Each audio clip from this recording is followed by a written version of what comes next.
Te presento buenas tardes amigos, buenas noches o buenos días, depende de la hora en que vean este programa. Hoy tenemos la gran suerte de contar con el doctor Douglas Ungrea. Es un especialista en teoría monetaria, tiene un doctorado en economía en esa materia y es profesor de la Universidad Central de Venezuela y maneja pues a nivel académico, investigación y docencia toda esta problemática del sistema monetario. Hoy en día estamos muy, digamos, preocupados y al mismo tiempo intrigados por las tendencias del Bitcoin. Quiero preguntarle entonces a Douglas, ¿cómo surge el Bitcoin? ¿Cómo, cómo cambia el sistema monetario y permite la entrada al Bitcoin? Y a partir de allí vamos a buscar otras interrogantes que están muy en las redes en este momento. Bienvenido, Douglas. Entonces, la pregunta es esa. ¿Qué pasó para que apareciera el Bitcoin y cómo está ahorita el Bitcoin? Bien, buenas tardes. Gracias por poder compartir con ustedes estas reflexiones. Definitivamente el Bitcoin ha tomado vuelo, un poco porque ha habido una actividad de mercadeo agresiva hacia este instrumento, que para mí es simplemente un instrumento para especular. Y en la medida que el instrumento se haga más escaso, porque el mismo algoritmo que determina su reproducción hace y asegura su escasez, es en la medida que el valor que vaya tomando sigue subiendo. Naturalmente, ¿cuáles son las características de un mercado de Bitcoin? Es un mercado que está dominado hay un algoritmo que es la fórmula matemática que de alguna forma se debe resolver para completar el procedimiento de minado, que es lo que hace que una unidad de Bitcoin sea asignada al grupo de personas que se dedican a hacer esta actividad. Esta actividad de minado y de reproducción de Bitcoin en nada se correlaciona con la actividad económica de Estados Unidos o de la economía occidental o de la economía global. Naturalmente, la genialidad de este producto, si se quiere, fue introducirlo en el sistema, no de pagos necesariamente, pero en un sistema financiero de tal manera que se le asignó un valor equivalente en dólares, de modo tal que aquellos que tengan la posibilidad de procurarse estos bitcoins puedan de alguna forma convertirlos en dólares, pero de ahí hacer esta, eh, esta propuesta como una especie de alternativa a la política económica norteamericana o la política de cualquier país es equivalente a instituir o reinstituir el estándar oro que había prevalecido a fines del siglo XIX. Voy por partes y me explico. El Bitcoin tiene un algoritmo que determina su reproducción a una tasa de crecimiento que es muy inferior a la tasa de crecimiento de una economía o de las necesidades de crecimiento de una economía. Por tanto, es un medio de canje que tiende a apreciarse naturalmente. Si lo medimos en términos de dólares, vemos cómo el precio del Bitcoin en términos de dólares ha venido aumentando, es decir, de $1, $2, $3 llegó hasta los 96, incluso sobrepasar los $100,000. Pero de ahí a pretender que el Bitcoin sea instituido como moneda de curso legal, que sea instituido como mecanismo de pago legal, como para pagar bienes y servicios en la misma categoría de importancia que el dólar, me parece que es un error. En primer lugar, el problema fundamental de Estados Unidos es un problema de tipo fiscal. El gobierno norteamericano está preocupado porque tiene una capacidad de endeudamiento que hasta ahora la tiene, pero esa capacidad de endeudamiento va a entrar en limitaciones porque el precio de los instrumentos que se vayan a vender para poder recabar más y más recursos que se tienen que cancelar con los impuestos a futuro no serán suficientes. Esa es la mayor preocupación. Ok, Entonces, de ahí a pretender utilizar el Bitcoin como una forma para resolver los problemas fiscales de Estados Unidos, simplemente no tiene sentido. El problema es cómo generar crecimiento que genere suficientes impuestos para reducir la deuda o mantener financiable el déficit fiscal a futuro. Y el Bitcoin no está en condiciones de asegurar esa sostenibilidad. Es ahí donde están errando todos aquellos que mercadean el Bitcoin como una manera de crear que esa es una solución mágica. No Sí. es. Eso ahí radica la inconsistencia. El Bitcoin puede seguir existiendo, pero en nada se parece o en nada refleja las necesidades de crecimiento de una economía. Está atado de tal manera, de tal forma y de la misma manera como pudiera estar limitado el descubrimiento de nuevas vetas de oro que determinan la producción de barras que servirán como reserva para soportar un sistema monetario basado en el oro. Es por eso que hago yo una equivalencia del Bitcoin con el oro, en ese Ok. sentido. Mira, para los amigos que nos escuchan y que no están muy familiarizados con tu, digamos, lenguaje técnico, vamos a tratar de aclarar algunos conceptos que nos van a ayudar a que todos entendamos tu exposición, que a mí, como yo soy economista, te entendí perfectamente y me parece extraordinaria tu explicación. De verdad que nunca lo había entendido tan claro, Douglas. En primer lugar, es muy importante que a lo mejor establezcamos qué pasó con el dinero. Es decir, la economía capitalista creció, ¿verdad? Creció primero en Inglaterra, donde la libra dominaba todas las monedas, ¿verdad? La libra se trató de fijar una relación con el oro, pero llegó un momento en que el oro no le permitía probablemente crecer la libra, pero aparte de eso, crecieron otros países, Estados Unidos pasó a dominar el mercado mundial y el dólar se convirtió en el gran patrón monetario. ¿Es así? Correcto, Ok, correcto. perfecto. Entonces, tú nombraste una palabra que a mí todavía me cuesta entenderla, pero más o menos ya la he captado, que es algoritmo. Es decir, entiendo que es una especie de referencia que genera mucha confianza porque está basada en una especie de acuerdo entre todos los que negocian con Bitcoin. ¿Es así? Más o menos es así. No, es una fórmula que hay dos tipos de forma de generar el Bitcoin. Uno es en el origen, es decir, hay una fórmula matemática que es bastante compleja, que requiere poder de computación y es por eso que el Bitcoin para generarlo consume muchísima electricidad.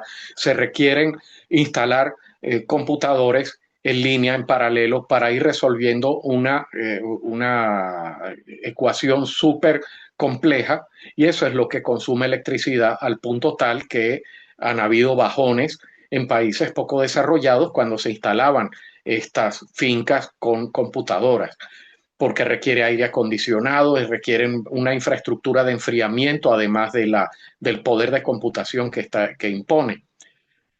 Esa es Esa la mina, emisión original, originaria. Entonces piensa que esa emisión originaria del Bitcoin a través de este proceso es equivalente al progreso tecnológico para ubicar vetas de dólares, vetas de oro bajo el suelo, en el subsuelo. Es un proceso lento que va aumentando, pero no a la par del crecimiento económico. Entonces, vamos a hacer un salto en el acuerdo de Bretton Woods.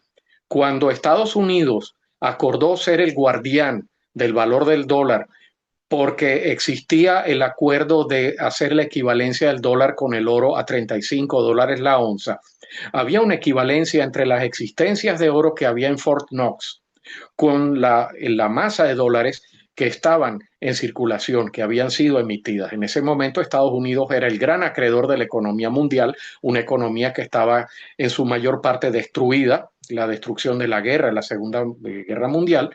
Entonces, Estados Unidos comienza a prestar y se vuelve el mayor acreedor, siempre con el compromiso de mantener la paridad entre cada dólar a $35 la onza.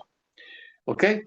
¿Qué pasó? La economía mundial crece gracias a los préstamos que otorgó el Plan Marshall en Europa, se recuperó Japón, se recuperaron los países de Asia y evidentemente el comercio internacional y la actividad económica creció muchísimo más rápidamente que el tonelaje de oro que se podía recabar bajo tierra. Entonces, lentamente se llega a establecer que una onza de oro valía muchísimo más dólares que los 35 que oficialmente se habían fijado. Por lo tanto, algunos países como Francia empiezan a exigir que se les entregue el equivalente en oro y les entregaban de vuelta los dólares a Estados Unidos porque ya estos dólares estaban sobrevaluados. Llega un punto en el año 72 donde el presidente norteamericano Richard Nixon, o en agosto del 71, anunció la congelación y la anulación de esa dinámica de conversión de dólares a oro. Incluso eso obligó a los tenedores de dólares a quedarse con ellos y confiar en la buena gerencia de la economía norteamericana, porque el oro simplemente fue separado y se destruyó el principio del acuerdo de Bretton Woods. Hoy día el oro es tal como el Bitcoin, otro instrumento que sirve para especular, que sirve para conservar valor, y el Bitcoin, si se quiere, si se institucionaliza, pudiera servir incluso para conservar valor, pero en ningún momento pudiera servir como mecanismo oficial para transar, para generar estabilidad económica, porque primero tiene un valor con respecto a la economía de Norteamérica ínfimo. La capitalización de mercado hoy por hoy del Bitcoin, de todos los mercados de cripto, no llega sino a los 3 y pico trillones de dólares. Y el cripto, el Bitcoin como tal, solo tiene la mitad de esa valoración. Por lo tanto, es absolutamente insuficiente.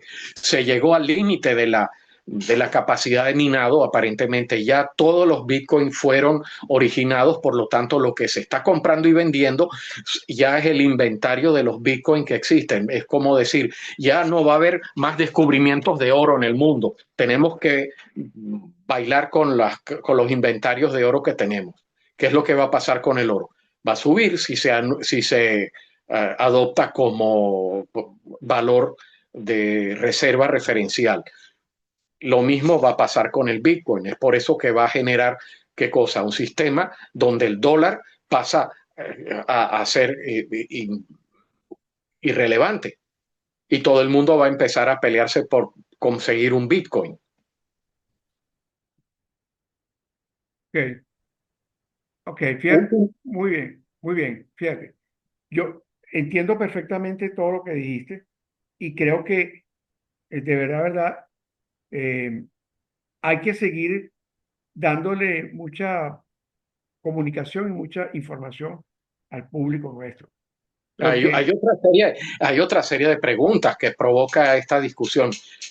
Hasta ahora que yo sepa, ningún país, ni siquiera El Salvador, cuando había impuesto el Bitcoin como moneda de canje.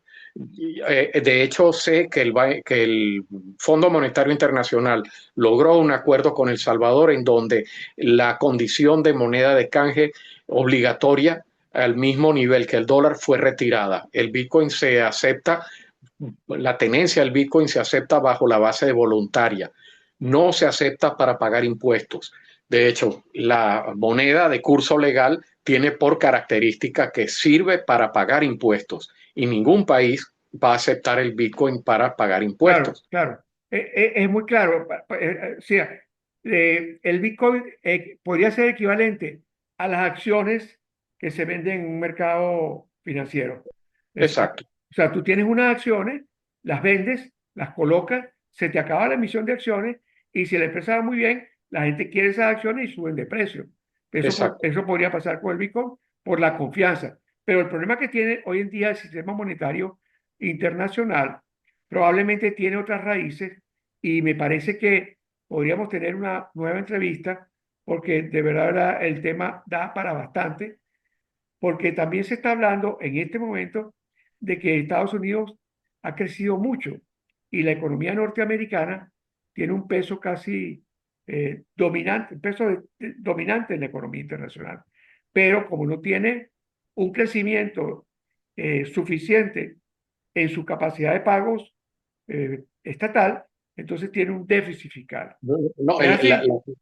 lo que pasa es que el crecimiento de la economía se debió un poco al gasto público y es Ok, lo que determinó el incremento de esta deuda pública. ok. Ahora, ¿cómo lograr sustituir la deuda pública con inversión privada manteniendo el crecimiento sin afectar? Porque se generan efectos cascadas a nivel global.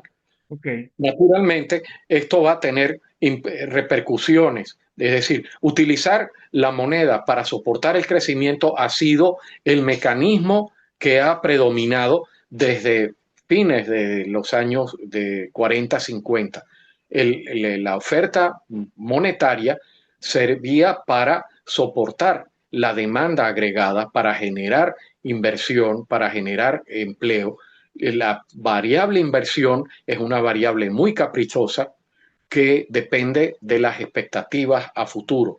Si uno entrega, si uno trabaja con un medio de pago que no es flexible, que es absolutamente inflexible, las variaciones, la volatilidad que se generan en el medio de pago se van a transmitir automáticamente en la actividad real. Y el eh, Bitcoin ha sido objeto de altísima volatilidad. Y esa volatilidad, tal como ocurrió en la volatilidad cuando la economía mundial se estaba sujeta al patrón oro, va a determinar entonces épocas de depresión con algunas épocas de crecimiento, pero una tendencia clara hacia la depresión, al subempleo, la falta de inversión, lo tenemos cual se dos. agravaría en Mm, una economía que tiene problemas incluso de sostenibilidad poblacional, porque la población está toda envejeciendo, toda de golpe que está envejeciendo, y eso tiene un efecto determinante y incluso en las previsiones a mediano y largo plazo. ok, entonces tenemos varios problemitas interesantes. Uno de ellos es que el Bitcoin puede terminar siendo algo que no se sostenga en el tiempo, porque va a llegar un Correcto. momento en que no se va a poder responder. Y mucha gente que se está haciendo la idea de que son ricos en Bitcoin, en algún momento se van a hacer pobres en Bitcoin, o por lo menos Así, no van a tener la riqueza que tienen.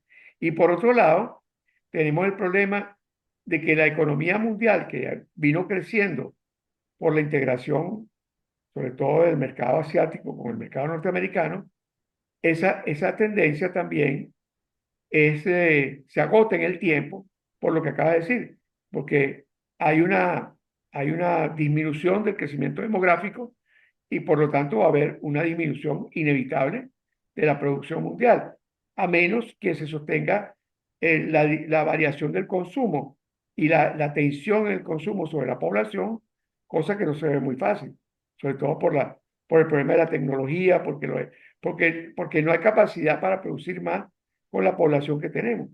Entonces, no, tendrá que haber un sistema monetario más flexible, ¿no? El dólar tendrá que tener más flexibilidad para ajustarse y tendrá que bajar el déficit fiscal de todos lados. José Manuel, el déficit fiscal es el problema fundamental de la economía Ok, norteamericana. ok, El déficit lo tienen que reducir. Ha habido déficit por dos razones. Uno, el aumento de los medios de pago durante la crisis del año 2008 y el ajá, aumento de los medios de pago durante la crisis del COVID. el COVID, Y, sí, y aún así, el dólar tiene la percepción de ser el activo que lo protege de riesgo geopolítico. claro. Una percepción que se retroalimenta a medida que va aumentando la volatilidad geopolítica. Por lo tanto, el dólar es visto como refugio seguro. En la Mm, medida que el dólar se fortalece en términos reales, ¿qué quiere decir? Que las políticas que está implementando Trump para proteger la economía, para aislarla del resto del mundo, está saliendo de una migración no deseada. Y si la economía está funcionando a plena capacidad, entonces, ¿cómo va a conseguir más mano de obra? Los costos de producción van a seguir subiendo, salvo que intervenga una inversión masiva para y se convierte en un juego suma cero, es decir, la ganancia de Estados Unidos a costa de la pérdida de otros países menos claro, desarrollados que le mandan sus ahorros para sostener este proceso de crecimiento esto necesariamente requiere de medios de pago que deban mantenerse a una tasa que el Bitcoin no está en capacidad de suplir, Correcto, correcto. generando, generando una dinámica depresiva muy fuerte. Después tenemos un problema más filosófico, más fundamental. El dólar es un pasivo emitido por el sector público. El Bitcoin es algo emitido por el sector privado, un acuerdo de privados. Entonces, llegado el punto que el Bitcoin tocó su tope y no puede expandirse su oferta, ¿quién va a tomar el diferencial? Otro privado. Van a haber entonces otros niveles de criptomonedas o de elementos o de instrumentos parecidos al Bitcoin. Entonces, estamos reproduciendo exactamente la misma situación que cuando se necesita emitir más dólares en el sistema. Entonces, tenemos un medio de pago privado sustituye al medio de pago público, pero el mecanismo va a ser exactamente lo mismo. ¿Cuáles son los mecanismos de protección para evitar que no haya una emisión excesiva de estos medios de pago? Ok. Para mantener el crecimiento. Entonces ¿cuáles serían las instituciones reguladoras, veedoras que sustituyan a la Reserva Federal en ese caso? ¿Cómo se planifica la emisión de estos para mantener una cierta correlación con el crecimiento deseado de la economía? O sencillamente vamos a jugar a que la misma dinámica darwiniana de destrucción de empleos y de vidas y de sociedades son las que dictaminen la evolución futura de la sociedad. Esas Claro, son las implicaciones profundas de lo que es adoptar un medio que no es exactamente un medio controlado por el sector público. pero en el corto y el mediano plazo, entonces, el dólar será el gran refugio, como dices No tú. irá a ninguna parte, el dólar seguirá predominando. Ok, Todas las perfecto. acciones, todas las acciones de este gobierno en Estados Unidos están apuntando al fortalecimiento del dólar, lo cual yo particularmente no me siento cómodo, porque un dólar demasiado fuerte genera daños colaterales, Es correcto. daños a las economías en desarrollo porque tienen que pagar el servicio de su deuda en dólares con pagando presupuestos más altos en moneda local, lo cual se está devaluando. Caso Brasil, vamos a ver a otros casos. Venezuela tiene una deuda impagable y tiene que ser reestructurada, pero hay tantos otros países en desarrollo cuyas deudas están denominadas en dólares y en la medida que el dólar se hace más y más fuerte, eso va a colocar bajo más y más presión el desenvolvimiento fiscal de de estos países. Por Vamos a lo tener que tanto, llegar entonces a la propuesta de Keynes de una moneda mundial. no, No, tampoco, ok. porque cada país tiene su propia personalidad. Bueno, en el euro hicieron un poco eso con los países Sí, que... pero el euro no acaba de integrarse ni políticamente ni financieramente. Están haciendo pininos, todavía tienen es un vecindario ese. Ok. Mira, Este es un oye, vecindario. definitivamente no quería que esto terminara así, pero va a terminar así. Tenemos que tener otro encuentro y te propongo que hablemos básicamente del déficit fiscal americano y sus opciones en el mediano plazo. Con mucho gusto, José ¿Te Manuel. gustaría? Bueno, señores, entonces en inteligencia económica hemos tenido una excelente exposición de Douglas. A mí me parece que ayuda mucho y vamos a tener una nueva oportunidad para hablar del problema del déficit fiscal y el dólar en el futuro inmediato. Gracias, Douglas. Hasta luego. Ha sido un encuentro muy placentero que sigue Gracias, siendo José Manuel. tan claro y tan lúcido. Nos veremos pronto. Un abrazo. Gracias, José Manuel. Chao. Saludos a todos. Chao.